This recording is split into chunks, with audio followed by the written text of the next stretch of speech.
I've been fascinated by wilderness all my life. But my fascination of insects, particularly bees, is recent. When I moved to Bangalore in 2013, right away I noticed massive beehives on apartment balconies here. Given how honeybees are notorious in India, most people are either fearful or disgusted by them and treat them like pests. At some point, I made it my life's mission to learn more about these bees and persuade people to stop with the killings. This is the story of my journey.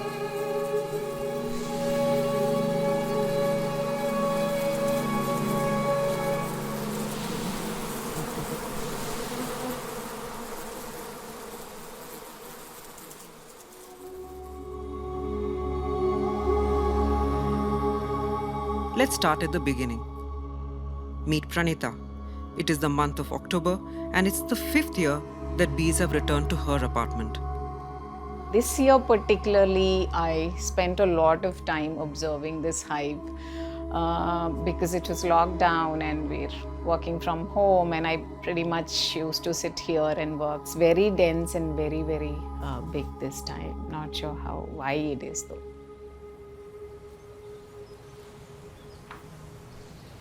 When I saw it for the first time, the first year, it was set up here, and I suddenly see this huge hive in my balcony when I opened the curtains. And I did call somebody from the gate and have it removed. But then I saw it the year after, just there, and I just felt like, what makes them come back? And I have like so many balconies in the house. They come back to only this one.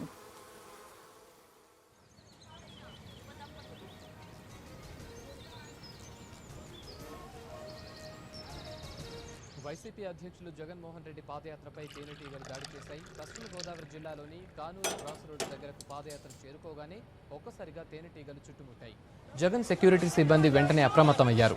YCP అధినేతకు తేనెటీగలు కుట్టకుండా జాగ్రత్తలు తీసుకునే ప్రయత్నం చేశారు.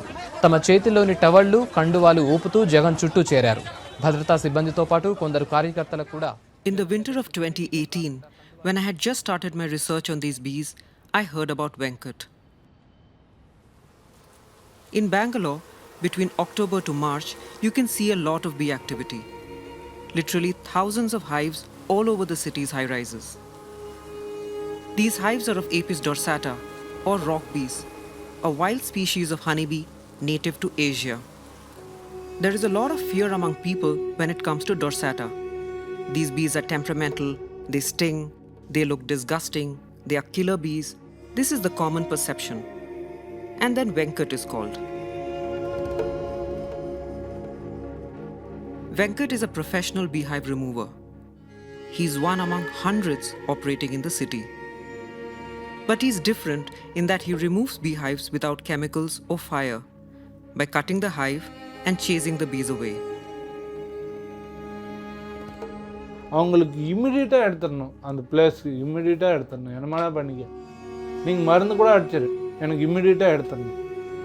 இப்போ நான் எடுக்கலைன்னு வச்சுக்க, அவங்க என்ன பண்ணுவாங்க, மருந்து அடிச்சிருவாங்க. மொத்தம் மருந்து அடித்து எல்லாம் கொண்டுடுவாங்க. In the absence of any environmental regulations, honeybees are being exterminated in record numbers in Bangalore. I saw dorsata hives being sprayed with chemicals containing alethrin, generally used to kill mosquitoes and cockroaches. Spraying a hive with such toxic chemicals would eventually lead to the death of the workers, the brood, and the queen bee. Press கண்ட்ரோல்னா என்ன தெரியுமா? Press கண்ட்ரோல்னா ஒரு company இருக்குதுன்னு வச்சுக்க, அந்த கம்பெனியில் எதனா பூச்சி அது இது கீழே அடிக்கிறதுக்கு தான், மருந்து அடிக்கிறதுக்கு தான் அவங்களுக்கு லைசன்ஸ் கொடுத்துருப்பாங்க. இந்த மாதிரி தேன் பூச்சி அடித்து சாவடிக்கிறதுக்கெல்லாம் அவங்களுக்கு லைசன்ஸ் கொடுக்க மாட்டாங்க. பட் அது அவங்க ப்ரெஸ் கண்ட்ரோலுன்ட்டு இதே வச்சுன்னு அவங்க அதுக்கு யூஸ் பண்ணுறாங்க. இது அவங்க உள்ளே நைட்டோட நைட்டு மருந்து அடிச்சுட்டு காலையில் வேலை என்னமே க்ளீன் பண்ணிடுவாங்க. அது ஒன்றுமே கண்டுபிடிக்க முடியாது. All across the world, our insects are declining in massive numbers. So they have predicted that about 75% of the mass, the biomass, meaning the weight of insects, has declined in the last 40 years. So imagine that we're a world of 8 billion people, and now there's 75% less, so there's about 2 billion. People would be going crazy. People would be running around, wondering how can we fix this? It would be considered an apocalypse.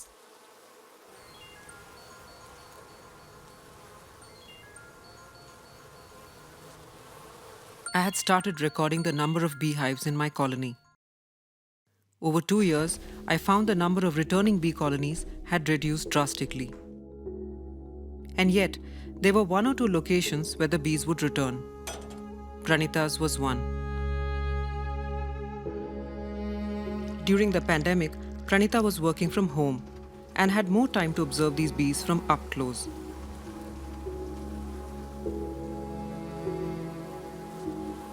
I set up my workspace in my bedroom, and where there was a very clear view of the beehive from my bedroom. And so this year, particularly in 2020, I could make a lot of observations.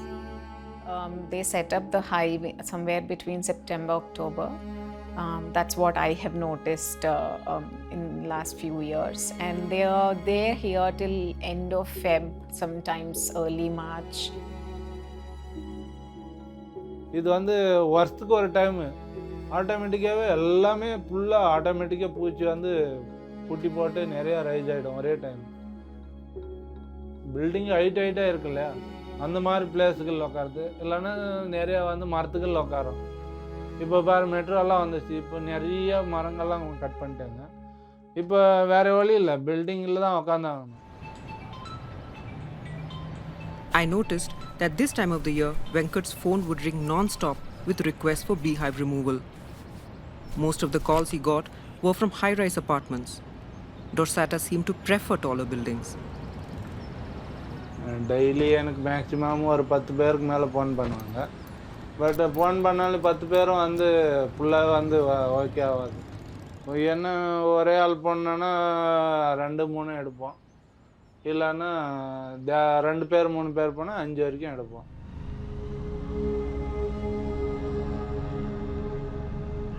I have seen Venkat remove 4 to 5 beehives at a time, often from a single location.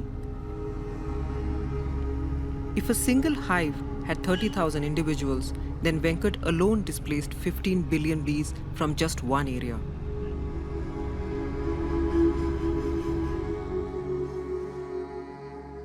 I calculated about 1,500 high-rise apartments in Bangalore. Even if half of those buildings had beehives, which are almost always removed using fire or chemicals, I get a mind-boggling number in front of me. I couldn't understand why dorsata kept coming back. There can be 2 reasons. One would be that urbanization leads to a loss of natural nesting sites, cutting trees, cutting big trees. But it can also be the other way around, because in Asian cities, the preferred human building is a high-rise apartment building. And a high-rise apartment building is a cliff, is a rock. Apis dorsata, they are called rock bees. They are the honeybee species with the largest colonies. It's open nesting that builds these big hives. Apis dorsata colonies nest together. You see that at cliffs or mountains where they can have 20 or 30 colonies close to each other. Here in cities like Bangalore, they are using high-rise building as artificial nesting sites.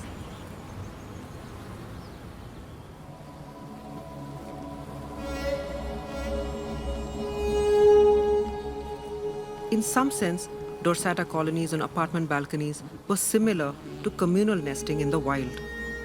The apartments were like branches of a large tree, providing a firm and secure nesting habitat to the bees.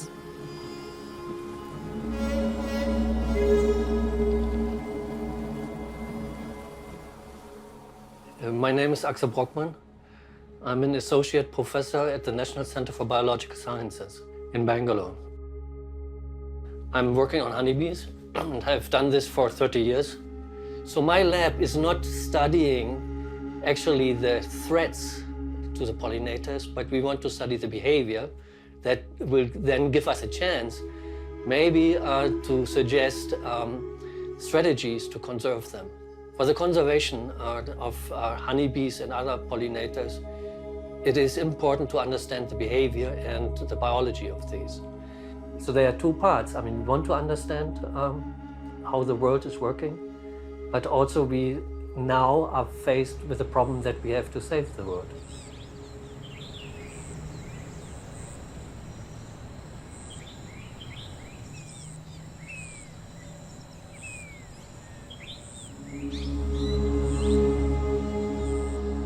Apis dorsata colonies are hard to reach because they are nesting mainly 4 or 5 meters high in trees or buildings. So you actually have to reach there if you want to study them.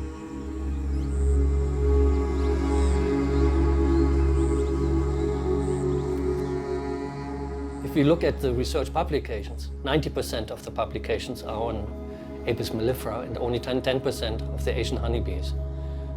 So actually we don't know much about the behavior of Asian honeybees.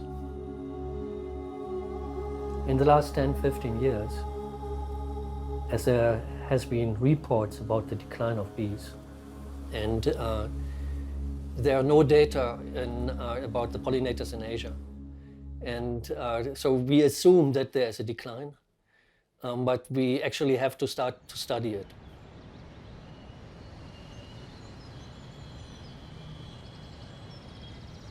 We did one study in a gated community where we observed the number of colonies each month. The first thing that we want to study is what is the annual life cycle of a colony in Bangalore? Yeah? When is it coming? When is it swarming? When it is actually increasing colony size? When is it leaving? There's some evidence that colonies come back to the same nesting site. So the colony that is nesting on your friend's balcony can be the same colony that was last year there, but it does not need to be.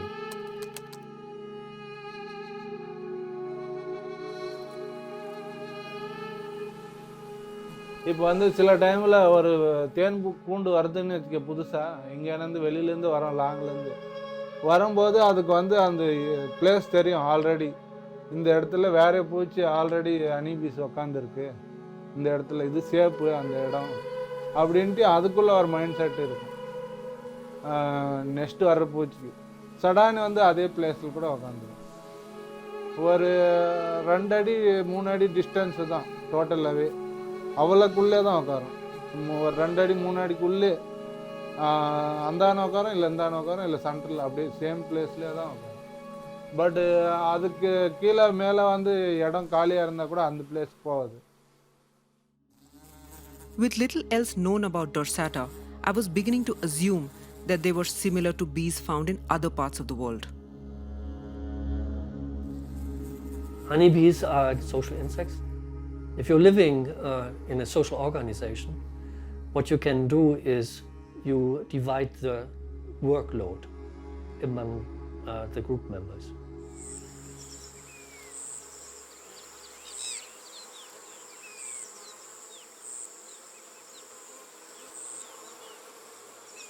All the workers are morphologically the same. You cannot tell them apart. But they might be occupied with different tasks. Taking care of the brood inside the nest, feeding the brood, and foraging for food. Foragers fly away from the colony, search for flowers, collect the food, bring the food back home, and deliver it to the food stores. Like in a family, someone goes to the supermarket and buys stuff and you store it in the kitchen. The forager is not searching for food alone. Searching for food and collecting food is a group activity. The colony needs a lot of food. The pollen is important for producing new workers. The honey is important for energy supply.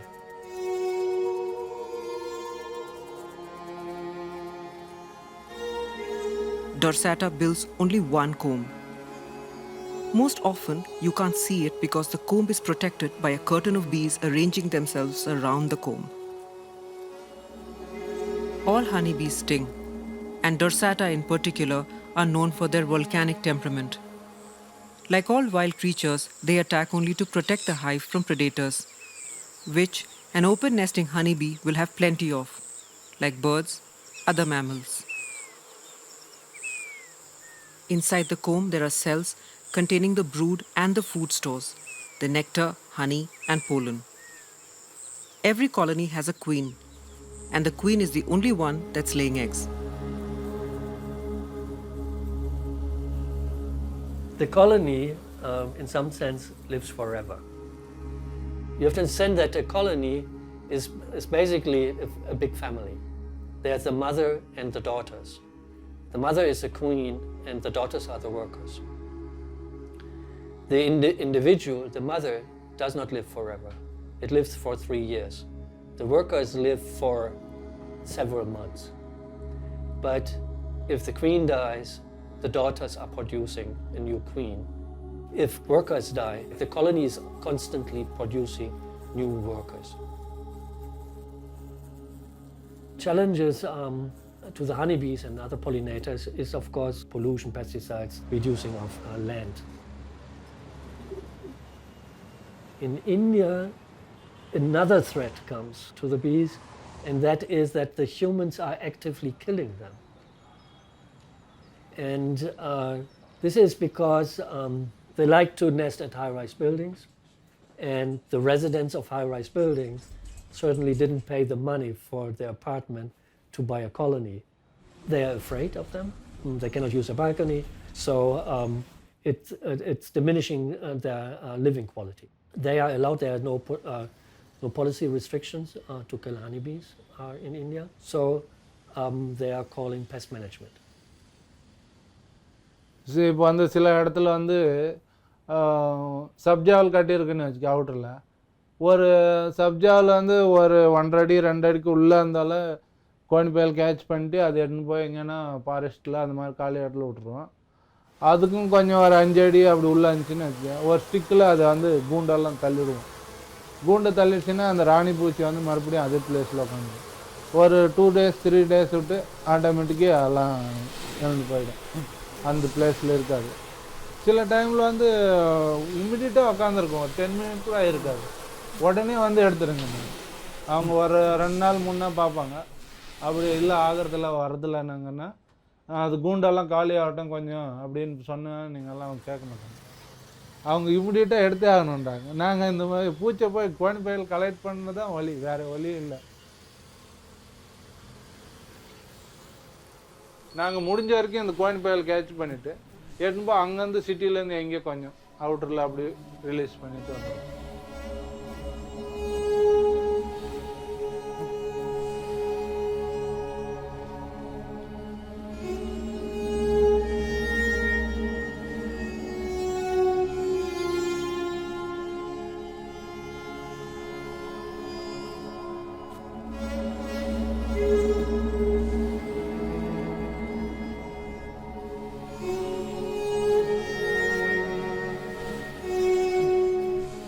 Venkat would bag the bees in a sack and travel to a wooded area to release them. And this needed to be done within a window period of 20 minutes. I noticed that 90% of the time, due to delays in his payment or poor traffic conditions, the bees would already be dead before he got there.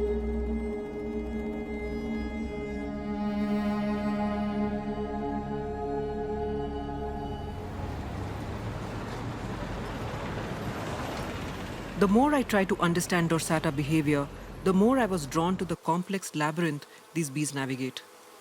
Each twist and turn they took to survive seemed like a gamble for their existence. And at any point, a species can lose and spiral into extinction.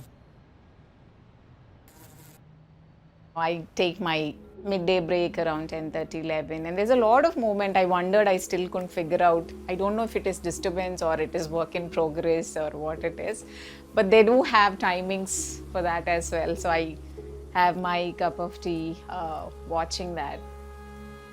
That's a very soothing break for me to just go and observe them between work and between calls. It's the closest, natural view for me that's actually moving, and, just to get a fresh view for the eyes whilst you're staring at the computer.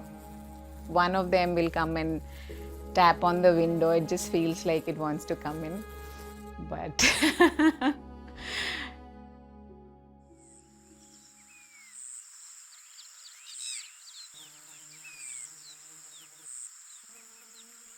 The bee's most important function is pollination.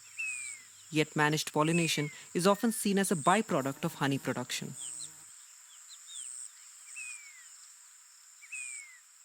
To understand, in a scenario where there is no pollination by the animals or insects, what quantum of agricultural produce will India lose? So we picked up about 7 or 8 kinds of crops which are hugely important economically for a country like ours. The estimate that we arrived at was a whooping, $760 million US dollar per year.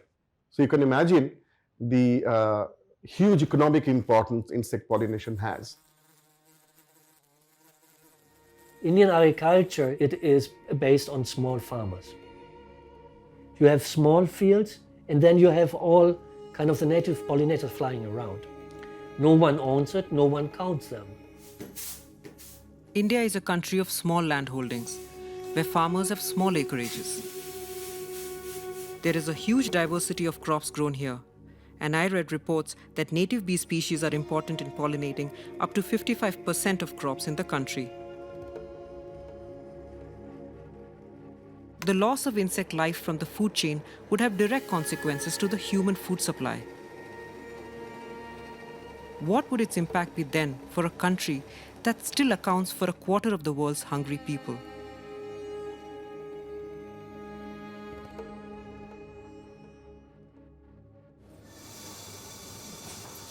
Coffee is the world's second most valuable commodity. India cultivates a huge amount of coffee. We are among the top 10 coffee growers in the world. And most of the coffee we grow is exported. Coffee is a popular beverage in India, particularly in South India, which alone consumes nearly 80,000 metric tons of coffee, which is about 78% of the total coffee consumed in India.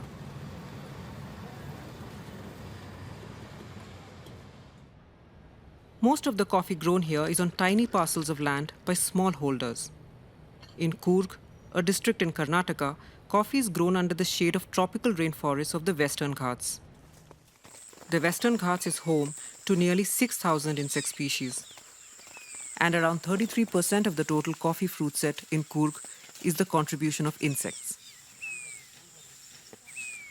The farmers in Kodagu, many of them, they were not aware as to what percentage of their coffee production was a contribution of bees. Among the pollinators, insect pollinators, about 95% were bees. But then the most important visitor was Apis dorsata. In fact, close to 58% of the visitors were Apis dorsata. Dorsata is a very important pollinator in most crop plants in India, and it's a migratory species. As they migrate, it's not just one landscape that is benefiting from their pollination services. They migrate every year, so it's probably more than one landscape which is benefiting from their pollination services. In the Western Ghats, Apis dorsata is needed for pollinating of coffee. And at the moment, everyone is happy because the Apis dorsata colonies are coming by themselves, right? And everything is fine.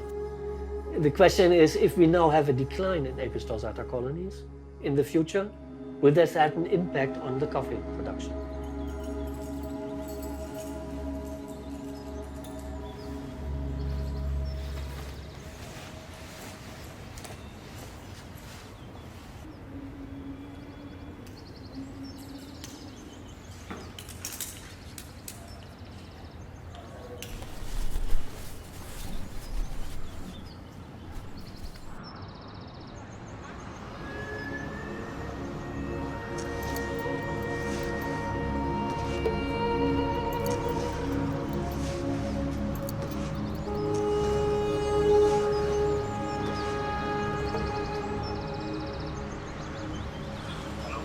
Yeah, he's coming down slowly, but I just find it very risky to stand here because I'm pretty sure I'm very close to this,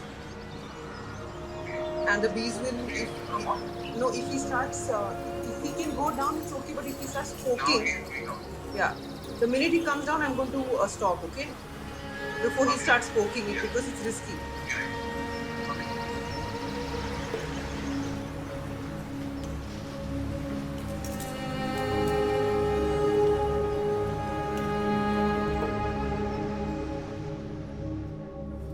At the start of filming, I was aware of the dangers of disturbing a dorsata beehive. I came from a position of fear and uncertainty about the temperament of these bees.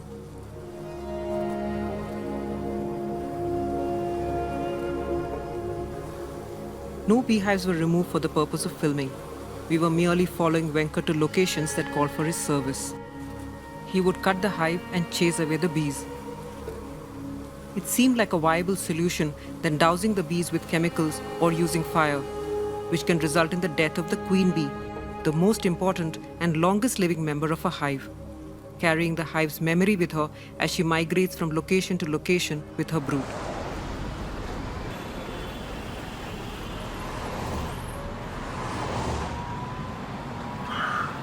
When dorsata migrates into urban landscape, they navigate a human ecosystem specifically designed for the evolutionary success of humans. Humans need homes, humans need electricity, humans need transport. And all of these needs interfere in varying degrees with other species that we live with. Especially if you're talking about a bee like Apis dorsata, the giant Asian honeybee, moves its hives throughout the year, and it moves them. It's been found to move them into agricultural sites and out of agricultural sites. So whatever it's being exposed to in the city, it will carry it with it.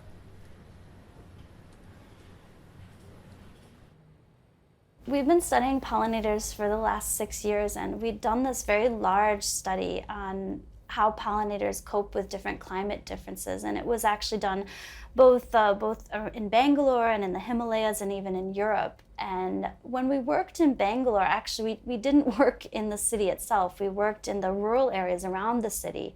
And that was because we really couldn't find a lot of pollinators in the city. There are butterflies and bees, and you will see them if you go outside. But there wasn't nearly as many as we found outside of the city. And that got us interested in what could it be? What could the reason be why we don't find as many pollinators? So when Geeta joined the lab, she wanted to work on this question.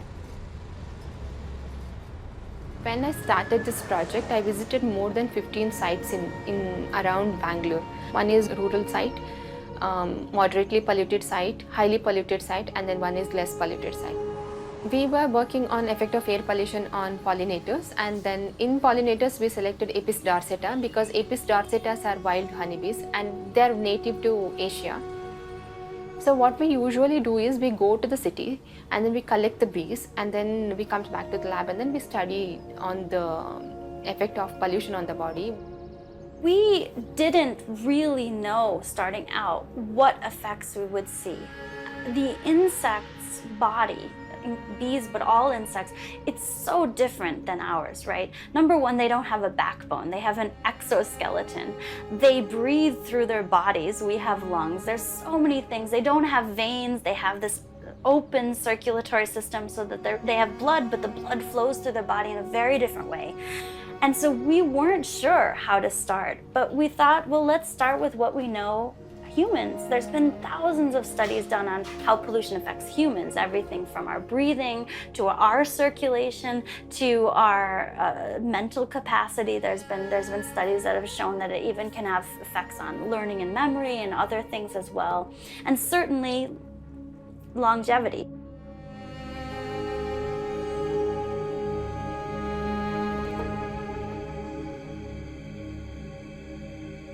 We were completely shocked that the insects were just covered in these particles, this debris.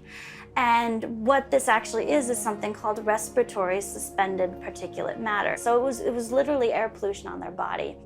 We found the bees from highly polluted sites are not really sensitive enough to identify or sense the common floral volatiles.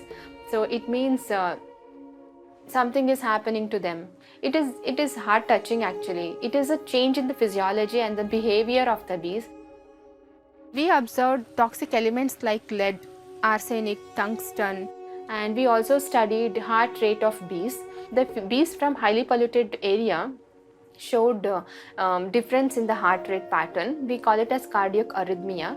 Either there'll be very fast heart rate or there'll be very slow heart rate. We have never observed this type of behavior or heart rate pattern in other bees.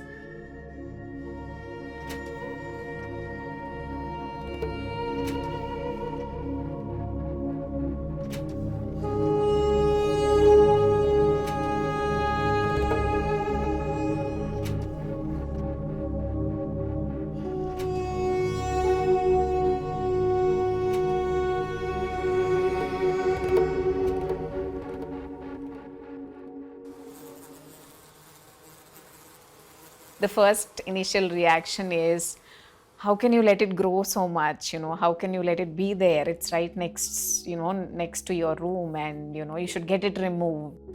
I would say it is more conditioning that I've been taught to say, stay away, it's not safe.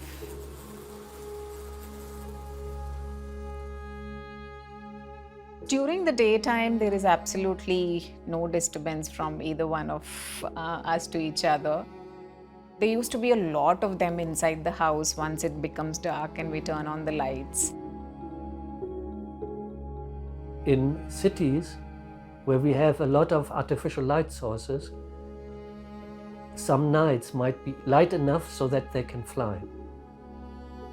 When they are flying in the night, they get attracted by the light. So they are flying towards light sources. And this is one reason for the conflict between humans and Apis dorsata.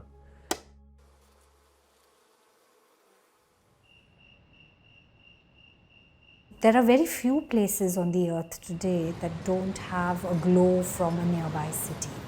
The impact of what is called artificial light at night, and the acronym is ALAN, A-L-A-N. This has become of huge concern because people are now realizing that it is affecting the physiology of pollinators. Nocturnal pollinators use a combination of scent and of vision. They use both in order to locate the target, the nocturnally blooming plant. So if your vision is being affected by too much light, this can definitely interfere with navigation, interfere with activity, interfere with when these bees are emerging in order to do their normal activity. Although these bees are not aggressive, right? These are foragers, they want to go for food, but because they get caught in the light, the way they are flying is unpredictable, and the unpredictable flight trajectory kind of even makes humans more afraid of them. A number of factors have caused insect declines in all parts of the world. Loss of habitat, introduction of invasive species, climate change, light pollution. All of these factors at different points in the last decades have contributed to this decline. But none have been more insidious than the cocktail of chemical weapons that we use in our fields to secure our food. India is one of the top producers of fruits and vegetables. But insect pests are often responsible for a loss of up to half of the crops produced. A significant loss to a small-scale farmer who relies on farm income for his survival. Consequently, the use of pesticides in agriculture has become fundamental to farming. Most fruits, vegetables, and edible oils that reach our homes have been treated with pesticides at some point. These pesticides are lethal to humans and pollinators alike. Pollinators are unwitting targets of pesticide application. And as our study shows that it's a kind of a certain level of sublethal toxicity which is going on. In the honeybees, there are changes in their olfaction. They can't smell anymore. So something wrong with their brain chemistry. their sensory structure that receives the volatiles. Pollen that it collects. Yeah, pollen has heavy load of pesticide residue in it, right? The leaf, the flower petal surface it sits on has a layer of pesticide lying on it. So pesticide everywhere, you know, people have, one can really count like in one's finger like how many roots of pesticide exposure a pollinator or a bee has in its lifetime. Pesticide exposure also affects the orientation behavior of the bees, honeybees. So imagine a forager, like it comes out of the colony, but is not able to come back home, right? So it's as good as death for her. They cannot discriminate between colors, so there is problem with their color recognition ability. So all these are affecting their biology in one way or the other. If the smelling ability is lost, it cannot find its way to a proper good food source. If they cannot recognize a good color, so that their foraging, their food utilization, resource utilization itself is affected.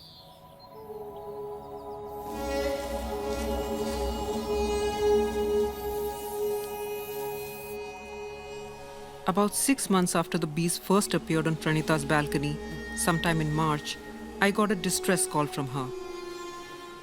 Yeah, I think something happened. And if you see that cone that's hanging, they're just hanging on to each other. It's not hanging to the comb. There's still a bunch that's just hanging on to each other, and they are gonna fall off too. And it's just, I'm watching them fall one after the other, and it's just very hard to see that.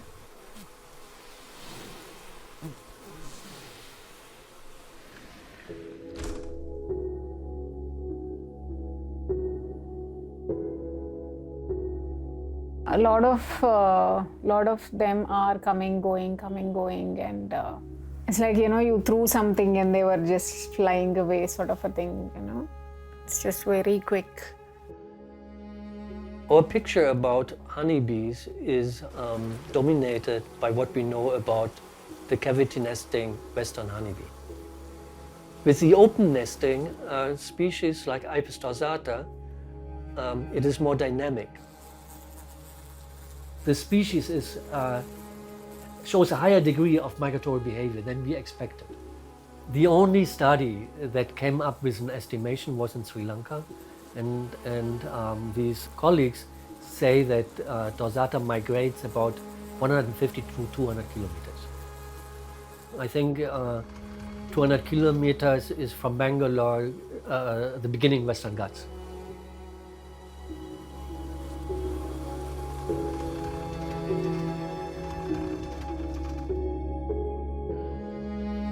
Dorsata begin to leave their nesting sites even before the change in weather.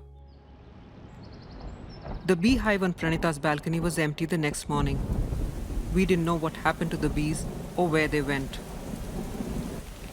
I knew that birds migrate thousands of kilometers, sometimes across continents.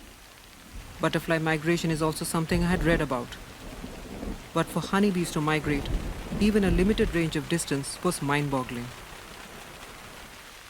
Seasonal migration of dorsata is an innate response to the tropical climate of the region. It has evolved over tens and thousands of years with the monsoons. They were migrating within the city in search of food, and they were also migrating as an innate response to their biology. Where the dorsata migrate to, or what is the range of their migrations, is still a mystery. And I wanted to solve this mystery. I had heard about Devarakad, the sacred forests of Coorg. These ancient forests host dorsata bees between March and May.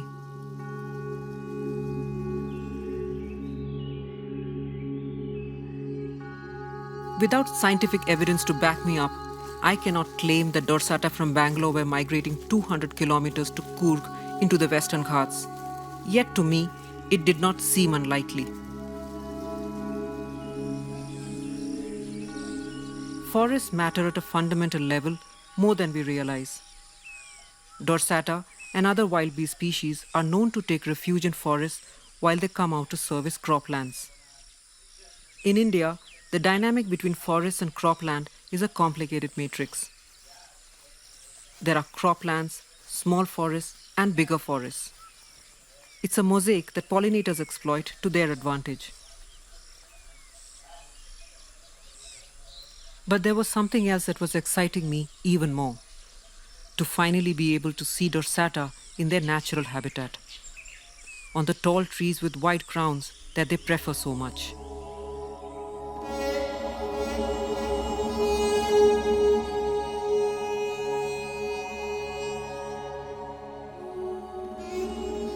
The maximum flowering in amongst the shade trees happen between February and May in terms of diversity and density. So there is a lot of forage in this landscape during that time. Forests play two roles. One is providing nesting sites, the second is forage itself. And it seems like Apis dorsata migrates into the landscape to benefit from the forage that is there.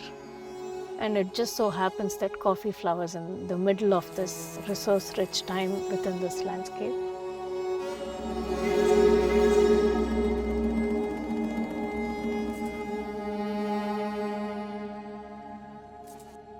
Coorg is located within the Western Ghats Biodiversity Hotspot region. So in the past, a large part of this landscape was covered by forests, but the understory of the forests were cleared and coffee was planted. The sacred forests are repositories of the original forest that was there in this area. So what happens is the sacred groves and the coffee plantation at the canopy level, they are like contiguous forests even now. So there is still exchange of genetic matter across the sacred groves and the coffee plantations.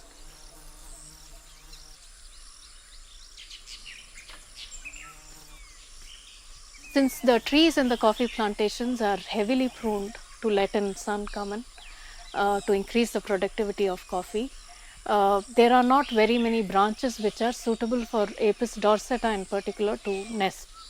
So they usually tend to nest in sacred forests where there are very large trees with very large crown horizontal branches.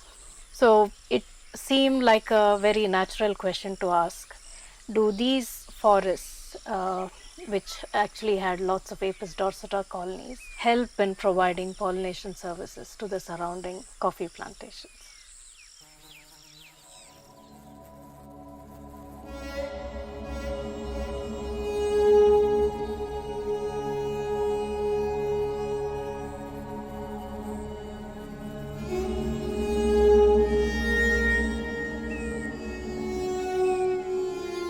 So once coffee is irrigated or it rains, 8 days after that there is flowering. So we come just 2 days prior to flowering, mark the branches which are quite visible because we are observing pollinators.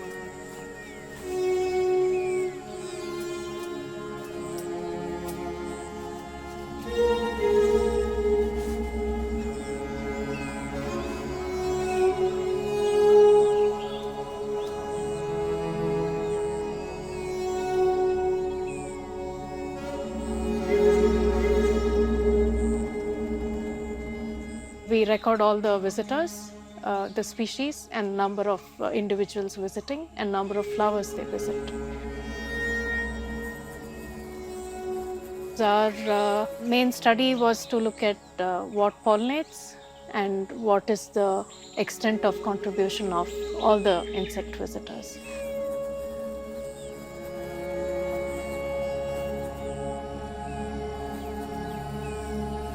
Of all the pollinators, bees contributed to about 95% of the total visits. The most important visitor was Apis dorsata. In fact, 58% of the visitors were Apis dorsata. So the contribution of bees to coffee fruit set in Kodagu is about a third of the total coffee yield.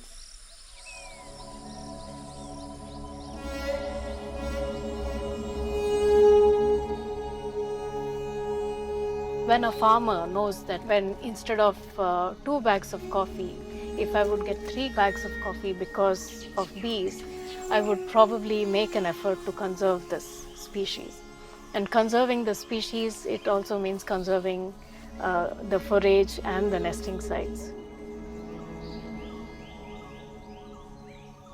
The Apis dorsata have a very high nesting fidelity. So they come back every year to the same tree. So this year, if I have 40 colonies in a forest on one particular tree, I could expect the same number the following year. These colonies are migrating during the monsoon. So the colonies that are living in Bangalore might be important for pollination and some other places. And if we kill them here, then they are missed at the other place.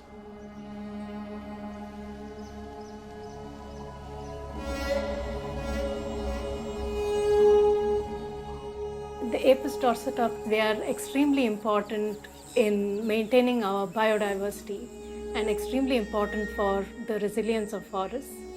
And forests provide various other ecosystem services such as carbon sequestration, water in particular, climate mitigation, nutrient cycling. So they are important not just for our food security, it's a wide range of other ecosystem services that we depend on. Our forest patches are becoming fragmented. Forests are not magically regenerated. They are regenerated through seed. Seed is the product of pollination. The loss of pollinators will have an impact on the plants, will have an impact on the animals that are kind of feeding on the plant products. The tigers that are eating these other animals will diminish because these animals are not there. If the tiger represents the heart of forest conservation, wild bees are its sentinels, interacting between forest and man and adapting while it navigates between different ecosystems. For 2 years, I traveled alongside these bees, from the city to the fields and to the forest. I learned that the interdependence of creatures in any ecosystem is such that no one species is dispensable. And bees are at the noble center of the life force that binds food chains and life cycles of all species on this planet. But saving the bees would need a structural change. Regulating pesticide use, conserving or rebuilding habitats, creating species awareness, all of these can help.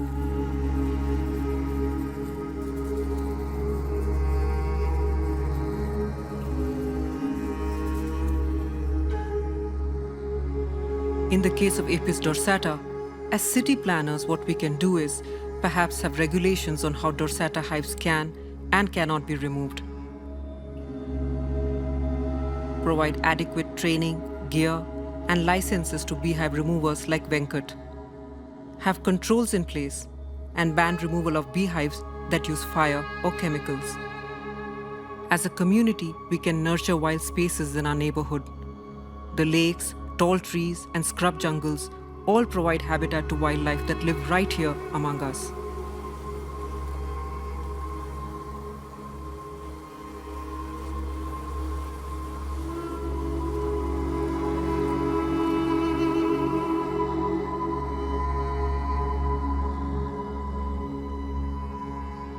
As individuals, we can learn to live in harmony with nature, as our own ultimate future depends on that understanding.